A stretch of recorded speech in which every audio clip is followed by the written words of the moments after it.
I think that at the moment, men are being very discriminated against. And I know that they have not always behaved honorably, but as the mother of three boys, I really am concerned about the way they are perceived, and their opinions on their partners and their life partners aren't given the same weight as women. And I think that truly it needs to be a balance between the two. And I'd like to see it go back into the middle, because uh, I don't want to see a world without. I don't want. I personally don't want to see a world without, masculinity. I think that I think it's important, and I think that they are left out of this conversation. This is supposed to be a women's only conversation, and women who subscribe to this hook, line, and sinker um, often wind up letting men, dishonorable men, completely off the hook.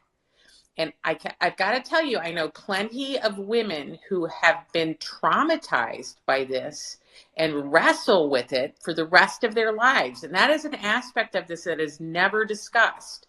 So good men who want to be stand-up men are completely ignored, and the men who are like, oh my God, get me out as quick as I can, are off the hook, no problem. And women who have gone through this, and they and this is very rarely discussed, but they're left holding the bag. I I know so many women that are very close friends of mine that have had abortions for a variety of different, very valid reasons, who have who when they have had their next baby have felt like, oh my gosh, I killed my baby. And so this is a really tough conversation, and we like to take the discussion around this and not make rape or incest or misogyny the reason why it is supposed to become a good. We're having a very different conversation now than we did back in the day when women didn't have any power. And so I think we need to think critically about it, because I think it's destructive for women. Yes. Let me go to let me go to Caitlin. But before I do, Sarah, you made a joke, and you were joking, but in reality, unfortunately, I believe, and my feelings, so my feelings can't be wrong, as Stolen said, that society is moving towards that way, where essentially men are almost seen as a lot of men are seen as criminals, or if not all men and women. For Women are simply getting a woman pregnant, are you saying no, a no, no, man no, should not be for that. prosecuted? No, not for that Okay. point, but specifically, men in this society are almost getting a secondary position and so are seen as victims. So Liza gives a good example where she's even concerned about her own boys. I'm concerned about my boy for the same reason, because you don't want them to go into certain situations.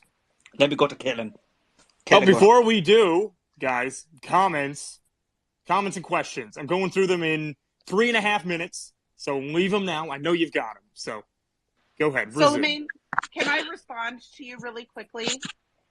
I can wait if you don't want. Is that a thumbs up to me? I'll just say yes. I'm a mother. I have 3 boys, all sons, and I don't really feel that we're moving towards, criminalizing male behavior. I raised 3 boys that are now really strong, amazing men. It makes me sad that anybody would think that we're heading towards a world or a time where simply existing and being a man is somehow wrong. So I can come back on that. So basically, as an example, we know men are raped more than women, right? But I many people don't know about that. We know men commit suicide almost 400% more times than women. We know teenage men, adolescent men are committing suicide almost 400% times more than women. And so what's the reason for that? essentially we need to have these conversations, but we're not having them because in this panel, even people are talking about female suffering, what females are going through, men's feelings don't matter, men's opinions don't matter. So this is the society we're going to, and so I do think, and we could talk more broadly about this and more deeper about this, but these are huge concerns I have. Every man could be a rapist, every man could be so these type of ideas are prevalent in society. I Okay, would agree. I don't know about those stats, so I can't comment, but I do agree that these are different times, but I choose, I guess maybe it's my idealism, but I choose to believe that my sons are living in a good world, and they're thriving. I wanted to touch on what Stolen said when she mentioned that this is about controlling women. And I just want to say that abortion is not the only way to not be pregnant. And women have a lot of different options to not be pregnant without killing their children. What are the side effects of all of those options?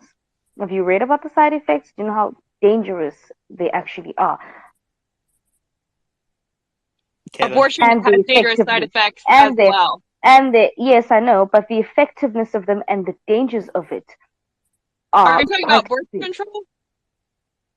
Yes, it is dangerous. What about abstinence? Okay, now can you just start being realistic now? We're all adults. Obviously, people are going to have sexual activity.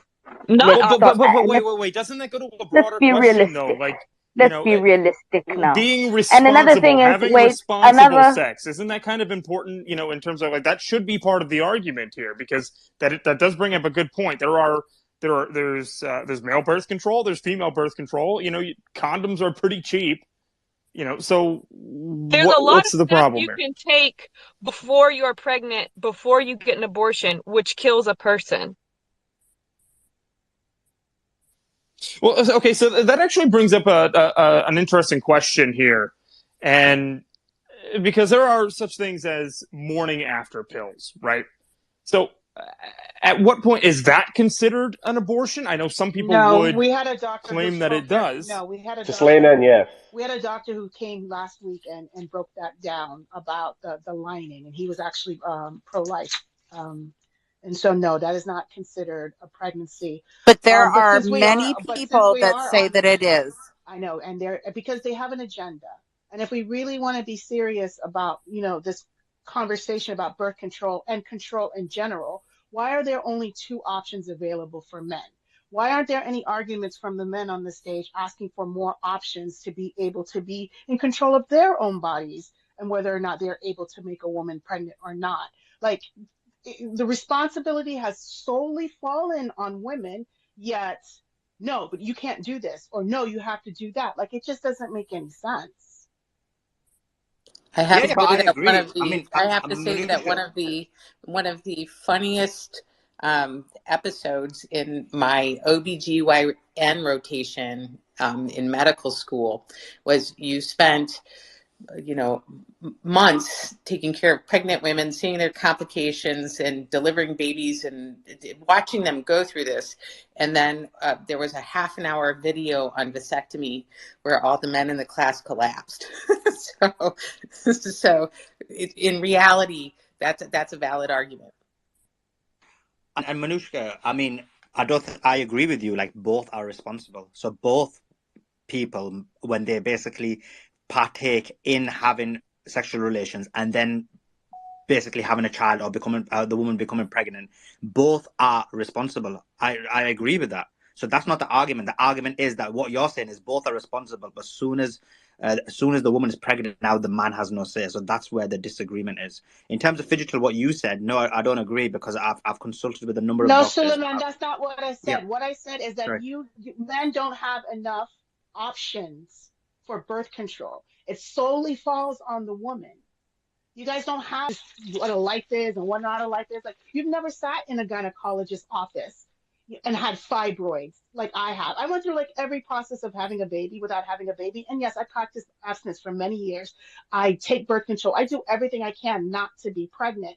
Yet my body was under attack because I did not put myself in a position to produce babies.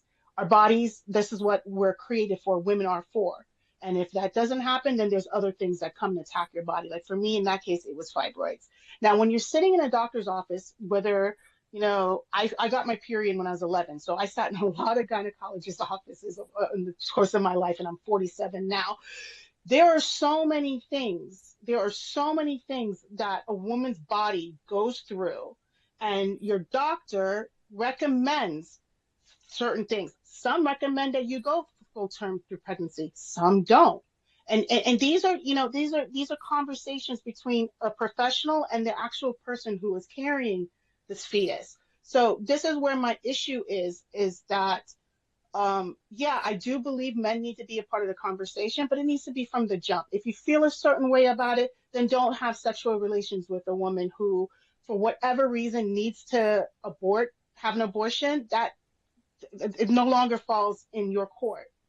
The ball no longer falls in your court. Can I ask you then what you think of requiring physicians to be trained in that technique of sedation required?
I did not take it in like that literal way that women are the gatekeeper of sex. And I'm speaking on your behalf, Soleimane, but I picked up what you were dropping. I understand that what he was saying, and he wasn't making that as some sort of misogynistic statement that women hold the power to sex. He was simply saying that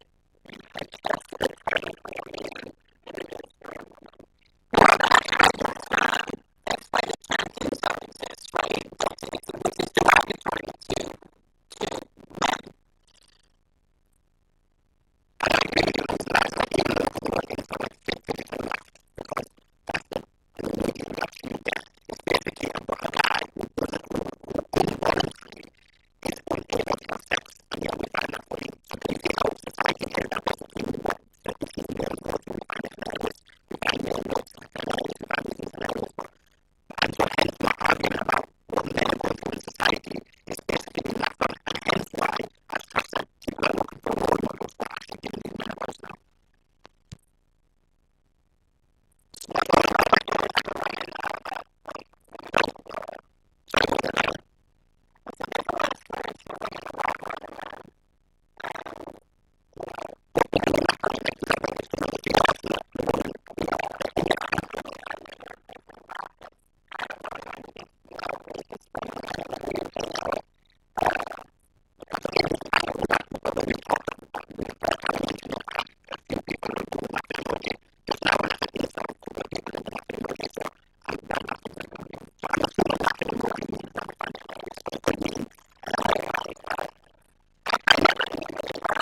consider, medical history and MRI, things like that.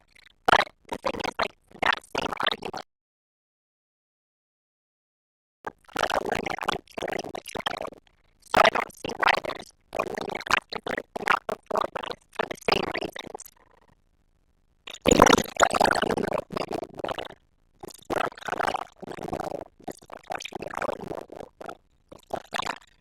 When a child is considered a child, so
it's quite comical to me a little bit on how fetuses are seen as human beings, yet you can't even take out life insurance for them. You can't do all of those things that you can do for an actual human being that's surviving on their own on this planet, which is why I always bring it back to control.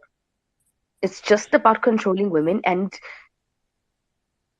it's just control for me, because if it really was about anything else, nobody is going to insure something that is, currently developing. Exactly, and that's what I'm saying. And that's why Nick said, I'm not done speaking. There's a risk in everything in life. There's a risk in everything. But what I am saying is that if it's really about seeing the fetus as an actual human being, then all of these options, since you're also bringing up 1-year-old children, fetuses would also have the options that 1-year-old children have, like life insurance, medical aid. I'm for insurance. Let's do it. That's why I'm saying that. That's why I keep taking it back to control, and I do not think that men should be making decisions on women's bodies. If you haven't walked a mile in a woman's shoes, you have no business making a choice for another woman when you don't even know what her day-to-day life is like. Actually, it's not even about extreme measures. Why does a woman's choice have to matter when it comes to a life or death situation? It should always matter. I'm going to just make a counterpoint there real quick. I will say, why do I have to be dying? Before I let Robin go, I am going to say that in the U.S., it is double murder if you kill a pregnant mother. So I will say that. If you're going to talk about life insurance policies and whatever, I am going to mention that part. Robin, I know you were trying to respond. I'll go to you before I go to Millie and Trash. Go ahead.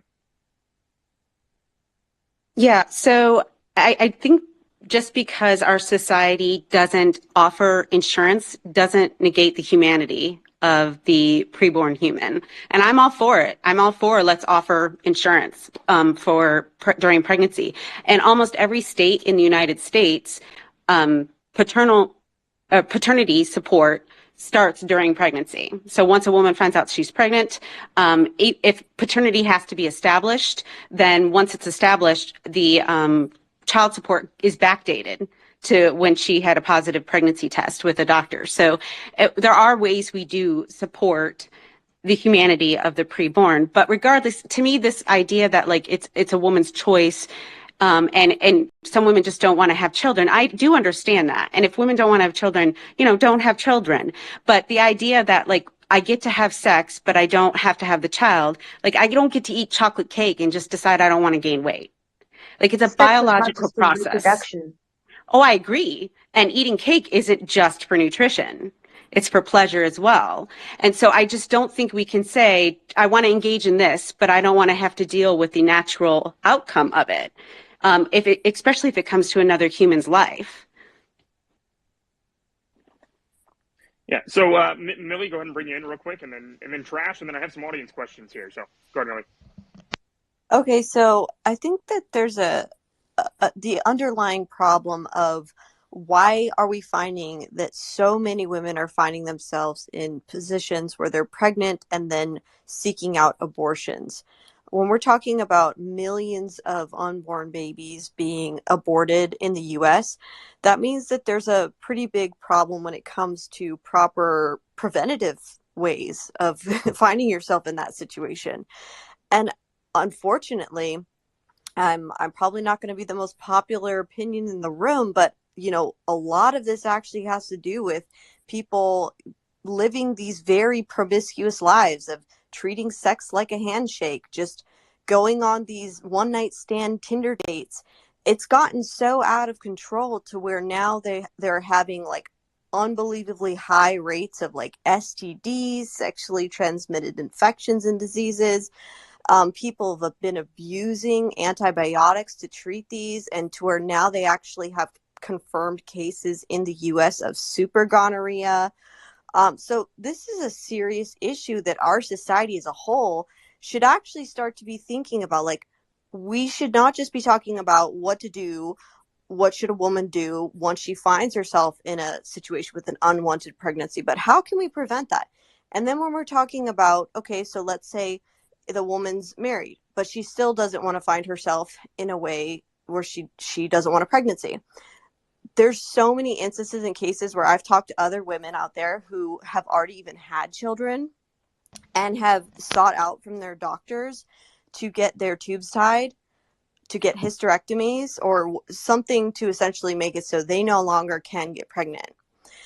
And so many times these doctors tell them flat out no.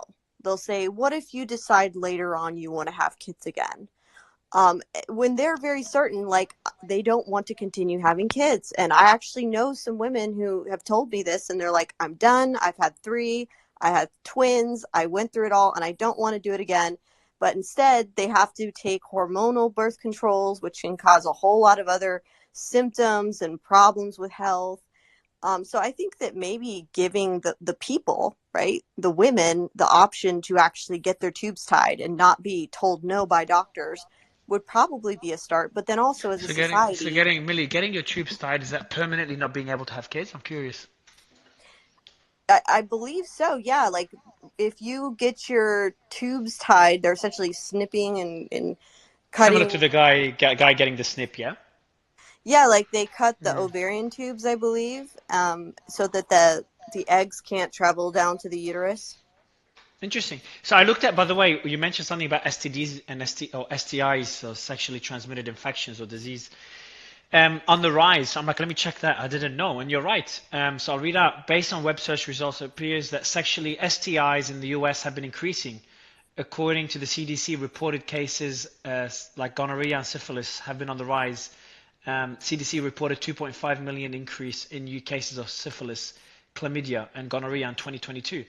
The increase in STIs is due in part to the rise in cases among men who have sex with men, as well as an increase in cases among heterosexuals.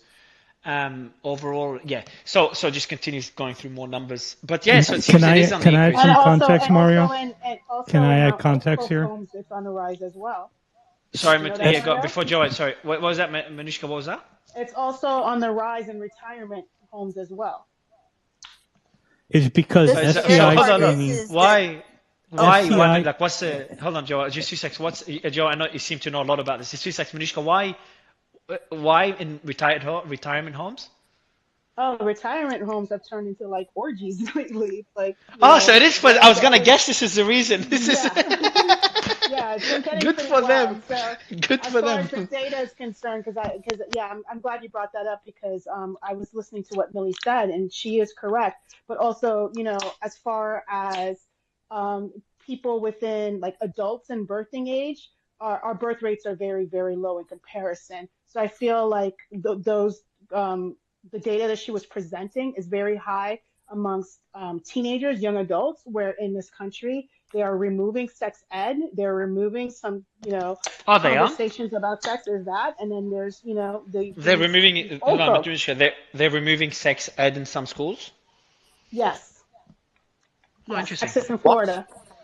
No, I mean, let's be clear. It's actually probably the other way around, where RSE relationship and sex education is being proliferated in schools so much. I mean, I've just written a thread where it's basically being recommended for 0 to 4-year-olds. Like, it's actually the case is the opposite. Yeah, that's what has been banned. But that doesn't prevent sex ed still to young 14-year-old children. kids having sex. They're still in the age range of being able to So- become pregnant. That doesn't negate that. So, okay, real quick, if I may, because I've had my hand up, but I actually want to speak to this. So, I want to go back to something that Robin said real quick. It's in the same vein as what Manusha is just talking about here. And I've had this conversation. I've had this when it came to masks, when it came to the jab, when it came to this or that or the other. We have had a fundamental societal shift where it appears to me that we are valuing adults more than children. And it seems to be that way in every way. We want to pass off the burden to the child to make the adult feel more safe. We want to pass off the burden and ideology and understanding, quote unquote, to reaffirm adults with gender or whatever you want to call it. We want to make sure they're wearing masks so they don't kill grandma. We want to make sure that they're jabbed so they don't pass on COVID. And all these things have come at the detriment of children. And we have had a fundamental switch in how we view children in our society, and this is just another topic in it. This is what I've been trying to say, and it goes back to what Robin was talking about earlier. It's related to even what she was saying, and so it's just a common theme. So, thanks. I Joe, I know you couldn't want to agree jump in. more. Joe, I know Yeah, you're trying to jump in. What's up, just man? add a point. STDs are up because all non-life threatening diseases, the screening for them has dropped tremendously because of the strain on our healthcare due to COVID. So these things have proliferated. They don't get treated. People still continue to have sex. It's not because more people are having more sex. They're just being screened less because there's no time because of the stress on the healthcare system. If I'm they just were checking being before I. Again, screened multiple less, variables for if they all were of being this. screened less, then you would actually have less positive Okay, so hold on. cases, and There's that would no. affect the So I just data checked. in the So opposite direction. I've just checked. So there's no clear evidence that suggests more people are having more sex in the US. But then, however, some studies suggest that the frequency of sexual activity may be declining in recent years. For example, a study published in the Archives of Sexual Behavior found that the frequency of sexual activity among American adults declined from 1990 to 2014. Obviously, it's a bit outdated. And then there's another study here, another study by the General Society Survey found a decline in the frequency of sexual activity among Americans aged 18 to 29 from 2008 to 2018, which initially I thought was surprising, but then if you think about it, Millie, like it's just because everyone's just sitting on social media and just living in that virtual digital world. Like a lot of us are, Access to a lot of porn. us are, yeah, access to porn. A lot of us are sitting in this space talking instead of going to the bar. So I cannot obviously physically meet any of you like right this instance. So it makes it very difficult to have sexual activity than when you're meeting someone at a random bar. So yeah, I think living that virtual life could be the reason for that. What's up, Hey, Sarah? Mario. Could I respond though Sarah. really quick? Yeah, go ahead, Millie. Yeah, Okay. go ahead. Okay, so the reason why there could be the same amount of sex going on, but higher rates for STD transmission could be because of online dating and the way that that has changed the way people are meeting each other. So it used to be before like the use of online dating apps like Tinder and other things, people just met in their small communities. They met just, you know, by happening to know each other, right? And in actuality, it meant that more guys were likely to get, you know, pretty girls, right? So what happened with Tinder, and they've done studies on this, where they've concluded that 20% of the top males are actually dominating and dating 80% of the top women, right? They're getting 80% of the top women, that top 20% of men on Wow. these dating apps. And then the other way around, 80% of the men that are like the bottom of the male dating pool are having to fight over that 20% of the bottom That's so women. interesting. That's so interesting. Like technology is leading to inequality economically, but also sexually speaking. That's fascinating. Yes. But I mean, Mario, because of that, Millie's right. So if I could finish, yeah, sorry, because go of ahead. that means that you have that 20% of top males who are probably going on a date with a different girl every night in that local community that they're in, and that could be transmitting more diseases amongst communities because they're kind of all connecting in a way that they wouldn't naturally connect. But So, Millie, I've actually I've Hold on, worked for Slyman, Joe. Durex. Give Slyman Joe. Slyman's very passionate about this topic. Yeah, When it yeah, comes to yeah.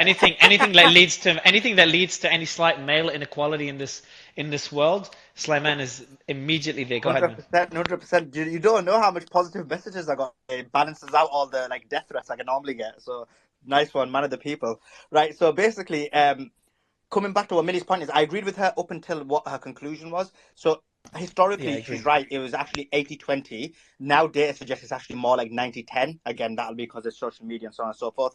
Now, in terms of what does that result in? So that's why I was going to ask you the question. That's why I was going to come back to you about your data points, because your data points say about sex. So because numerically less people are having sex, that's for a fact, and the data shows that based on this figure. What I'm saying, Well, you're 30%. saying that 20% are having a lot more. Yeah. The same amount of sex is happening. I would surmise, but not. But Is that less just an people are having assumption? Is that an assumption or a Of specific men, but study, not of the Slyman? women. That No, because the data 80% of the suggests women that if are. 30% of men under 30 are not having sex, there's a lot of people not having sex. But the 80% of the women would be. Exactly. So that's why I'm saying numerically the number of people having sex is less, because 80% of men are not having sex. Actually, it's probably 90% now. They say it's 90-10 now. But if you notice, it would have been more equal. So you would have had, instead of those 80% of women matching up with only that 10% or 20% of males, they would have also been, hooking up with that 80%, and that would be less. It would be more likely for pairs and coupling and sex to be occurring between fewer people. There'd be more people on sex then, isn't it? Think about if 80% of men are having sex. So I'll let you guys go into the DMs. I brought up Mary as well. Sarah, you were trying to say something? I was. I am really curious about these figures. Suleiman says 80% of men under 30 aren't having sex, and hold on, Sarah. What's your source, Suleiman? What's your source? No, that's everywhere. I put it in a few of my threads. I've written a couple of threads on this. You've got sources for that, yeah? The source back. Yeah, the 30%. Cool. Okay. Because I want to look at that, but also Mario, you really need to start promoting your spaces as a birth control alternative, because nobody in this space is having sex. So that's just a new way to promote it. Disavow. I think that. Did you say? Hold on. What do you mean? What do you mean? There's no one having sex in the space? No. Oh, she's joking. She's joking. I'm not. There's no need, Sarah. There's no need to put. Nick does not represent everybody, Sarah. It's just, I just want to point out to Nick, because Nick was like, something that's developing cannot get insurance. And let me just say, Nick, you're right. And that is why, ladies and gentlemen, Nick Sorter cannot get insured. He's still developing. Oh, no. Well, Sarah's kind of not wrong. If we were having sex, we wouldn't be on the space right now. Hold on, Nick. Right? Stolen's going to say... Hold on, guys. Stolen, go ahead. I was just joking. I'm saying, well, Sarah's kind of right. She's right, because if we were having sex, no one would be on the space. I get the point. Now I get the joke. I'm so slow. Now I get it. I'm such an idiot. Yeah, I didn't know what you meant initially. I thought you were just telling us we should actually promote alternatives. I didn't know you're saying that we're responsible for the problem. So yes, I'm glad. Space is now an alternative to okay. controls. Now I get the joke. Space can have sex. Yeah. We're listening I'm bad. to you. So. I'm bad with jokes. I'm usually good, but I kind of lost that skill due to spaces. That one I get. Because I started the Nick Sorter trend of making jokes against Nick. Me and Catherine. Catherine did a big one. So just going back to the discussion, Suleiman, on the points made regarding the points made so far, what has your stance shifted at all on the issue? Because I know you're very passionate about it. Has it shifted to the slightest or no? No, because I believe my stance is based on a number of factors, both like scientific, biological, and like philosophical. And I asked you a question last time after the other space. I'm like, man, I don't want to ask this question in a space because I don't know. It seems like I don't know. I've never heard anyone ask that question. And you said, Mario, it's actually a really good question, worth a discussion. So I'm going to ask it here. Do you remember the question I asked you after the last abortion space? I don't remember ever saying that you have had a good question. So this sounds okay, bro. Do you remember? Okay, do you remember the question though that I'm referring to? No, I don't. I don't. Really? Okay. So remember, I asked you. We this whole discussion is about every life matters, which obviously anyone that disagrees with this is no one disagrees with this. Okay, and every life is equal. I think the disagreement is where do you consider a fetus a life, okay? And I don't want to go down that rabbit hole again because we've gone down that hole multiple hours. So the question I have though is, when you make the argument every life matters, don't we? Because as a species, we don't really act as such. Because if every life matters, there's enough food to feed. And I know this is a whole different topic, and Ian will probably get pissed off when I bring it up. But I'm genuinely curious to get your thoughts, maybe in a space, as a good way to kind of wrap up the space with this final question is, when you say every life matters, there's enough food to feed everyone on the planet, there's enough water to feed to give everyone water, yet we're not putting resources to allow for that distribution. So would there be that much equality? Would capitalism lead to the inequality there is today? I think inequality that we have is the biggest risk to our society and to our economy. And I'm not alone in saying this. There's a lot of research that points to the inequality we're facing right now, especially post-COVID, and even prior to COVID was a big issue I was concerned about, is one of the biggest risks to the Western world right now, including the US.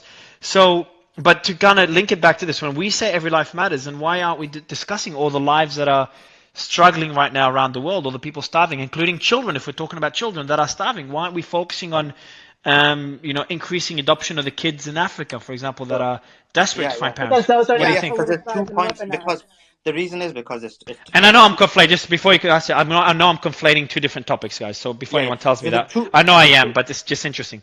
Yeah. So there's 2 different points. As a society, as a world population, we all believe all life matters. Hence why, if anybody's taken lives or committing genocides, we all agree that this is a wrong.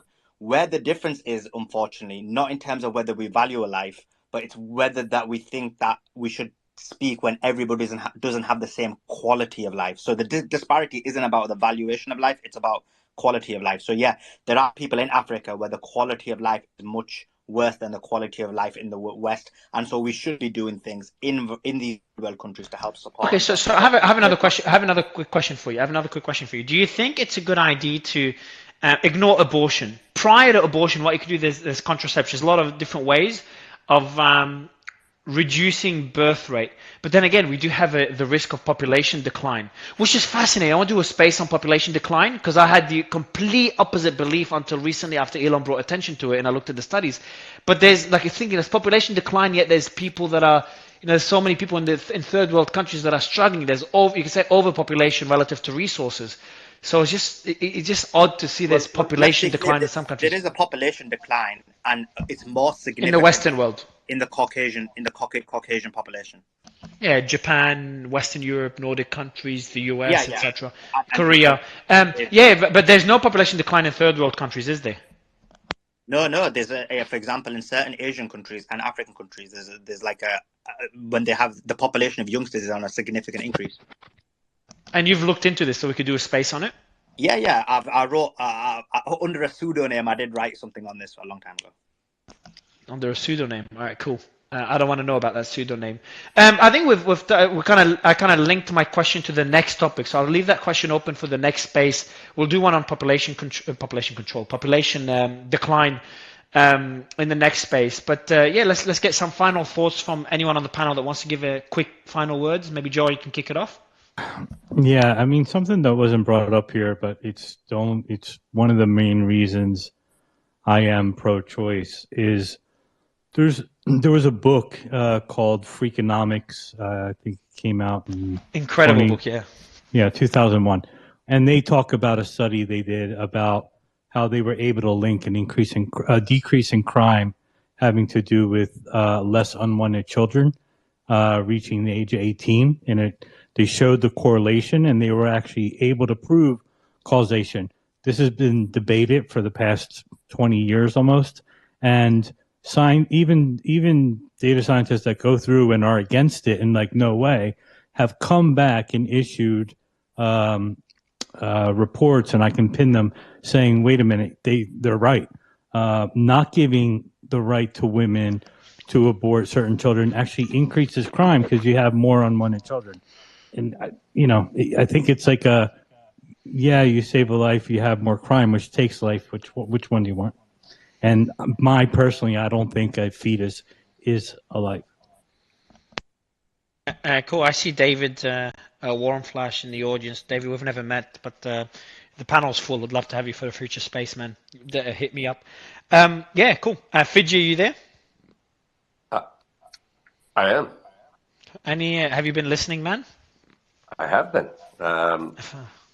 Personally, I wish we would have talked about some of the more kind of esoteric things about when life. Oh, for God's sake! Yeah, okay, I'm just telling you what I Okay. would like to talk about. That's it. For God's sake! There we go. Back to God. You're the reason we're going to do a space. But I know you love Fiji. You loved him since the first time he came onto a space. I keep asking you why. You never give me a good reason. Joa, I'll ask you a final question, Joa. One thing I mentioned earlier, I got a lot of pushback on, and I understand the pushback because I kind of made that argument as well. Ian didn't like it. It's like I don't feel. Obviously, men have the right to talk about this issue. And they have every right to talk about this issue, like every other issue, and vice versa. It takes two people, both genders, to create a life.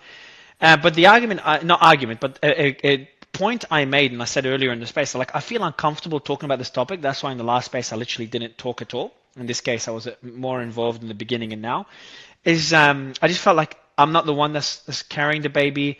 I'm not the one that's giving birth, and statistically speaking, that's from anecdotal experience, but I kind of looked it up as well quickly. Statistically speaking, women tend to play a bigger role in raising a child. Not the only role, so make sure no one puts any words in my mouth. It doesn't remove the right for men to speak on this issue, but it just makes me feel uncomfortable. And I had Josie earlier and other speakers say, Mario, you shouldn't feel uncomfortable. And what are your thoughts, Joe? Do you think, do you have that same discomfort of speaking on a topic where you're not involved at all, but as a man, less involved in creating a life? And I'm talking less involved in terms of giving birth and holding the baby, and the whole process of giving birth. Stop being fucking shocked, Slay Man. Yeah, like don't underestimate the pain and the suffering women go through to give a baby. I looked it up. I watched some of those videos. I'm still scarred. That's not a shocked emoji. I tell everybody that's me booing Mario emoji. Okay, I forget. All right, go ahead, Joe. Yeah, I mean, I am personally very traditional. Not traditional sense like the woman needs to be at home cooking and cleaning, but just like in terms of chivalry, taking care of women. Me too, like man. that. Yes, yes. Unlike Slime Man. Yeah, and I think it's because I don't know. I just find my parents were immigrants in the States. Typically, Where from, man? They were from Portugal. And I feel like people who are immigrants kind of freeze in time. They kind of raised me to think like, girls who are unmarried don't have children, not realizing that, Portugal evolved as well.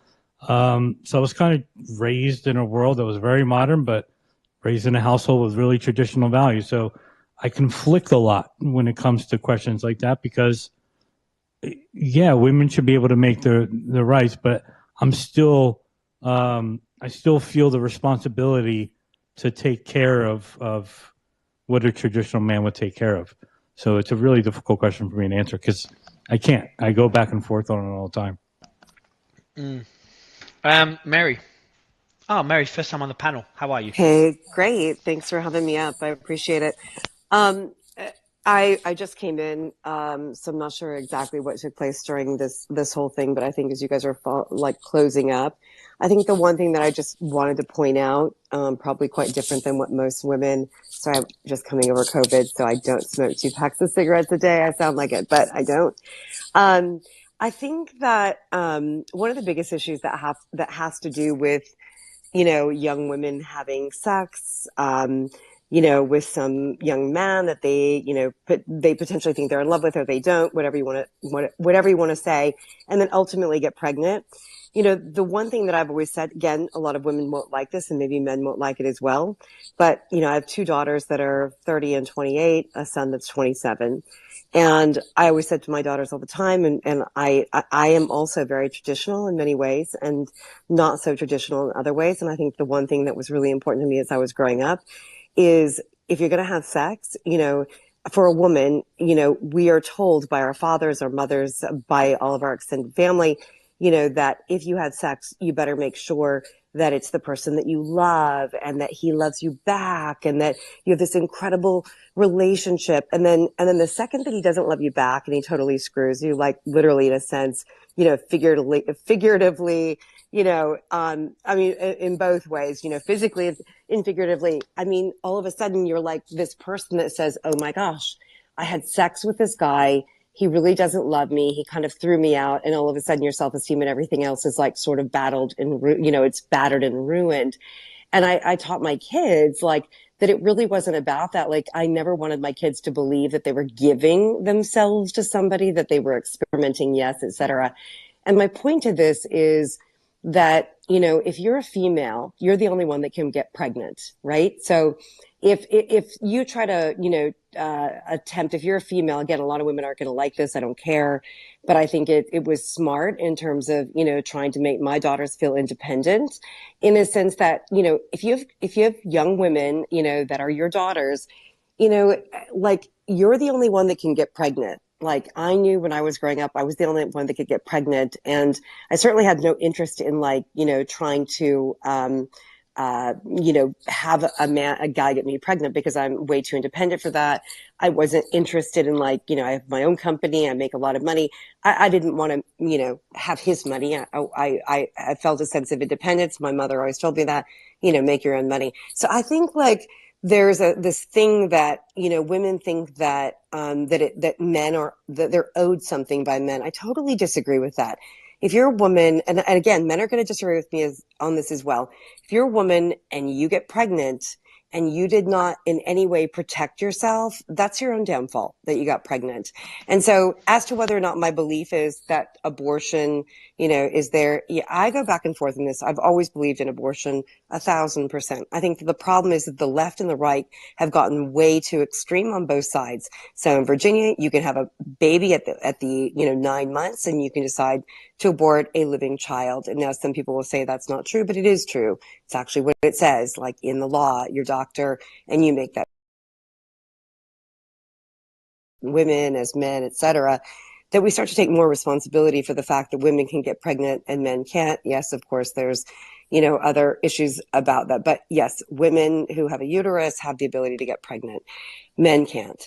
And I really think that men should not feel so responsible, honestly, for getting a woman pregnant if they are not in a very strong relationship with that woman. And so I do believe that women should have that choice, but there are so many other things that I didn't have when I was young. So those are my thoughts about it. Cool. I think it's good final thoughts. Slyman, any final comments? Yeah. I just wanted to come back on Joe's comment because he said essentially his argument is that because there's I knew it. Can't allow it to slide in it, bro. You know what I mean? Yeah, you did that to yourself, Mario. Exactly. So listen, what his argument is the decrease in crime rate from unwanted pregnancies. So the solution isn't to murder babies. Stop using the word murder. Can you stop? I know you're using extreme words to make your point. Just say end a life because you consider it a life. He doesn't consider it a life yet. So end a life would be the right word then, would it? No, but it's like when you say murder or it's like someone saying, why do you want more women to die by giving more birth or something? It's like an extreme stance. I just don't like these extreme words. What word? I just told you. End a life. I know you're gonna laugh at me now. I made a stupid point. All right. Okay. Good point. Yeah, I know, bro. I knew you're gonna say that. All right, continue with your statement, bro. Okay. Well, just think of another word to use in the meantime. But so essentially, that's abort. Have abortion. How's that for a word? Right. So. I got you there. Anyway, make your point, man. Make your point. So you're like, why would you? Your point is Inuit, because it's like again, it goes back to is it a life? Because you're like, yeah, but why end a life to save more crime? There should be other ways to solve crime than ending lives. That's your point, yeah. So to solve the problem is to basically, if a woman doesn't want a child, then we should be dealing with that issue. Why doesn't she want a child? How can we help her? Look at ways that we can solve that problem, as opposed to aborting. Okay, thanks for using that term. All right, for fun when there's no love involved. Just curious, or you don't want to go down that path? No. Yeah, I'm against premarital sex. Yeah. Oh, premarital sex. Wow, we should do a debate on this, man. Because I'll destroy you. I know a lot of usually we're pretty close. Sex lives, though. I really. I mean, that's impossible, Mar. That's like saying we could give an overview to 10,000 people about each other's sex lives and how our history. I'll speak for 2 hours. You'll speak for 5 minutes on this, and then the audience could. Okay. Anyway, I think it was a great. Millie, any final quick words? Of course. I totally put my hand down because I'm like, I do not want to follow up. Yeah, all right, cool. I'll do that. If you don't want to get cancelled, don't speak after what me and Slyman just said. But otherwise, I think it was a great space. Really appreciate everyone. Appreciate the moderators, Trash, Fiji, Nick, Slyman, for making the space happen, the great panel. We'll see you again tomorrow. We are looking at covering some recent leaks on 9/11. I did not expect this. I haven't gone through the leaks. I thought any discussion about 9/11 being some inside job is just a conspiracy, but then again, I thought themselves, because obviously they are a panelist, so they probably would have access. Just to try to. I think gives you better context. But yeah, so Joe, I'll send you through the stuff on WhatsApp. Just hit me up after the space. And anyone else that is into it in the audience, just hit me up on Twitter DMs and I'll connect you to the team. Mario, so we can verify. And we got tomorrow. Tomorrow we got What do we have tomorrow? Interview in RFA, isn't it? Oh, no, he just DM'd us. He could be delaying it. Internal reasons. I don't think it's confirmed. I'm not sure. I'm going to check Romi's message. I haven't gone through the messages. So we could be delaying the RFK space tomorrow. So we'll have to see what other topic is people want to learn about. There's a few interesting ones. I want to do the population decline one. I want to do one on religion, but that's going to take time to prepare. The 9/11 one, more verification needed. I just thought, literally, while you guys were speaking, I thought doing one on climate change, because obviously that's somehow become polarizing in the last couple of years. So it'll be an interesting one. Yeah, it's just, we gotta get Thunberg on here, because she seems to be very, very hated right now. So it'll be good to get her on space. Bring her on. She'll be great. She'll destroy you, by the way. She would dream to destroy me. The little kid. But yeah, so let us know what topic we should cover. Let me know what topic we should cover tomorrow, guys. Just DM me. Millie, I see your hand up for final words before I end the space. Yeah, just a final word. So, as far as like who's responsible if a woman becomes pregnant, I kind of have a little bit of a differing opinion than what Mary said, because both parties, male and female, are the ones who engage in that act of reproduction.